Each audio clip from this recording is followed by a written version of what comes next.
बच्चों, भौतिक विज्ञान कक्षा 12 पहला चैप्टर विद्युत क्षेत्र एवं आवेश। बताया जाता है कि जब दो वस्तुएं रगड़ी जाती हैं तो वे आवेशित हो जाते हैं, अर्थात चार्ज हो जाते हैं। आवेश को दो भागों में बांटा गया, एक धनात्मक आवेश, दूसरा ऋणात्मक आवेश। धनात्मक आवेश को बाद में प्रोटॉन कहा गया, जबकि इलेक्ट्रॉन ऋणात्मक आवेश को बाद में इलेक्ट्रॉन कहा गया। अर्थात फिर एक बार देख लें हम, धनात्मक आवेश को प्रोटॉन कहा गया और ऋणात्मक आवेश को इलेक्ट्रॉन कहा गया।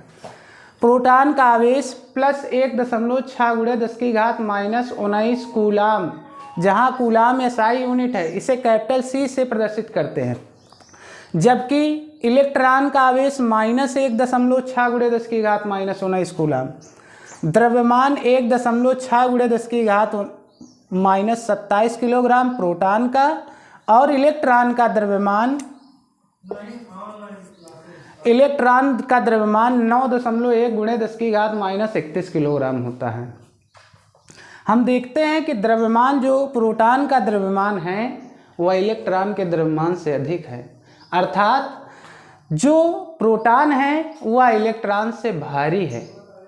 इसीलिए हम जानते हैं कि प्रोटॉन का स्थानांतरण नहीं होता है, जबकि इलेक्ट्रॉनों का स्थानांतरण होता है।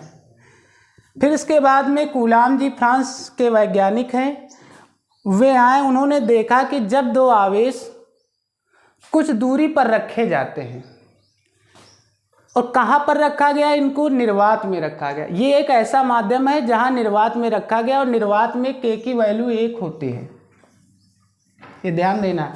K को कहते हैं माध्यम का परावैद्युतांक। जब दो आवेशित वस्तुएं कुछ दूरी पर रखी गई, मान लिया जाए कि इसमें जब दोनों वस्तुओं में सजातीय आवेश होंगे तो ये प्रतिकर्षण का अनुभव करेंगे, जब विजातीय आवेश होंगे तो ये आकर्षण का अनुभव करेंगी। तो कूलाम जी ने बताया कि जब दो आवेश कुछ दूरी पर रखे जाते हैं तो उन पर लगने वाला आकर्षण बल अथवा प्रतिकर्षण बल, आकर्षण बल कब होगा और प्रतिकर्षण बल कब होगा? जब सजातीय आवेश होंगे तो प्रतिकर्षण बल, जब विजातीय आवेश होंगे तो आकर्षण बल। समीकरण 1 और 2 को मिलाया गया, देखते हैं क्या मिला। अंश में लिखा था Q1 Q2, अपान में लिखा R²। अब प्रोपोर्शनल का निशान हटाया गया तो एक नियतांक जोड़ दिया गया, जिसे K,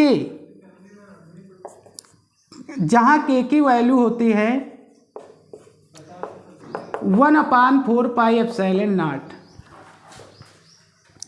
जहाँ K की वैल्यू है 1/4πε0, जे के नियतांक है 1/4πε0 का मान होता है 9 × 10⁹ न्यूटन मीटर स्क्वायर प्रति कूलाम स्क्वायर। अब यहाँ से बहुत बढ़िया क्वेश्चन बनता है, बहुत पूछा जाता है कि ε0 का मात्रक और विमा और एवं मान बताइए।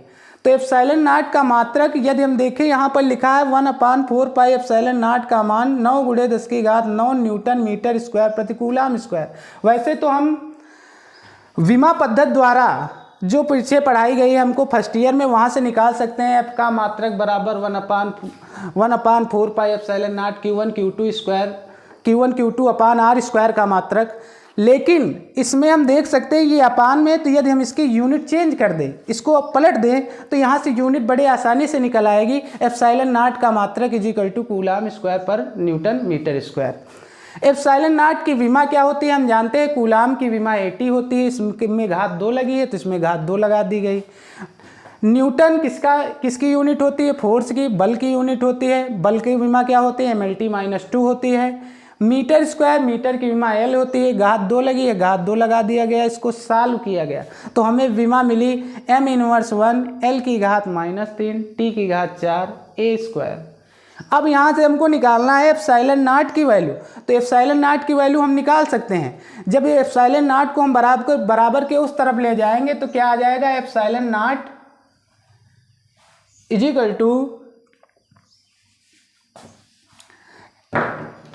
Epsilon not is equal to आ जाएगा 1/4 पाई इंटू 9 इंटू 10 की पावर 9।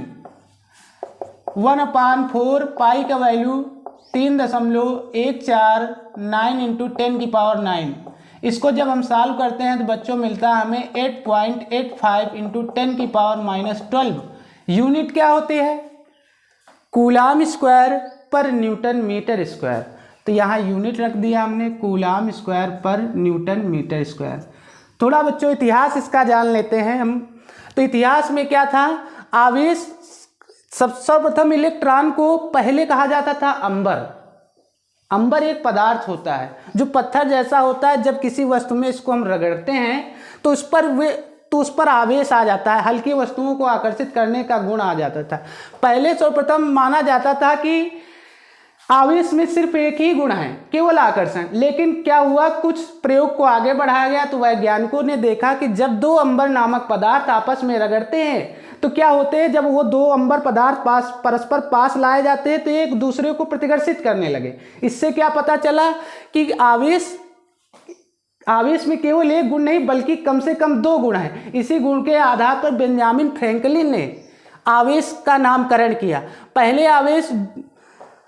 पहले आवेश का नाम बोला धनात्मक आवेश, दूसरे आवेश का मान बोला ऋणात्मक आवेश। अब ये धनात्मक आवेश और ऋणात्मक आवेश ही क्यों बोला गया? तो क्यों बोला गया इसकी हम जानकारी देते हैं।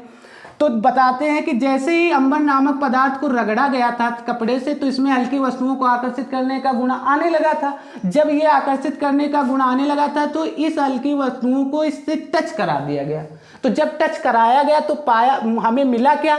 देखते हैं कि अब ये पदार्थ उसी अवस्था की तरह हो गया, ना ये आकर्षित कर रहा था और ना ही प्रतिकर्षित कर रहा, अर्थात अपनी सामान्य अवस्था में लौट गया।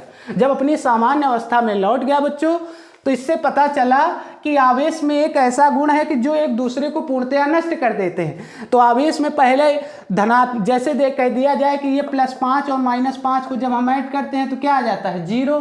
तो ये केवल गणित में संकल्पना थी। इसलिए बेंजामिन फ्रैंकलिन ने आवेश का नामकरण जब किया तो इसलिए इसको पहले आवेश को धनात्मक आवेश और दूसरे आवेश को ऋणात्मक आवेश। जब पहली संकल्पना दी गई थी केवल आवेश में केवल एक गुण होता है बच्चों, लेकिन अब जब संकल्पना बदली कि आवेश में एक नहीं कम से कम दो गुण होते और गुण के आधार पर इनको आवेश को वर्गीकृत किया गया। पहला धनात्मक आवेश, दूसरा ऋणात्मक आवेश। फिर एक बार इसका चर्चा कर लेते हैं। धनात्मक आवेश को बाद में प्रोटॉन कहा गया और ऋणात्मक आवेश को इलेक्ट्रॉन कहा गया। प्रोटॉन का आवेश वगैरह हमने बता दिया अपने वीडियो में। +1.6 × 10⁻⁹ कूलम द्रव्यमान इतना होता है। बताया गया कि इसमें द्रव्यमान प्रोटॉन का द्रव्यमान भारी होता है, इलेक्ट्रॉन का द्रव्यमान में कमी होती है, मतलब कम होता है, इसलिए प्रोटॉन स्थानांतरित नहीं होता और इलेक्ट्रॉन स्थानांतरित होता है। अगला वीडियो जल्द ही मिलेगा अगले लेक्चर में। इसके बाद उस वीडियो में हम इस बात करेंगे निगमन में अच्छी विद्युत द्विध्रुव क्या होता है, विद्युत द्विध्रुव की अच्छी स्थिति तथा निरक्षी स्थिति के बारे में सीखेंगे। फिर उसके बाद थोड़ा और आगे चैप्टर में आगे हम बढ़ा देंगे, अंत की ओर चलते चलेंगे। चैप्टर के 2-3 दिन में इस चैप्टर को हम समाप्त कर देंगे। थैंक यू बच्चों।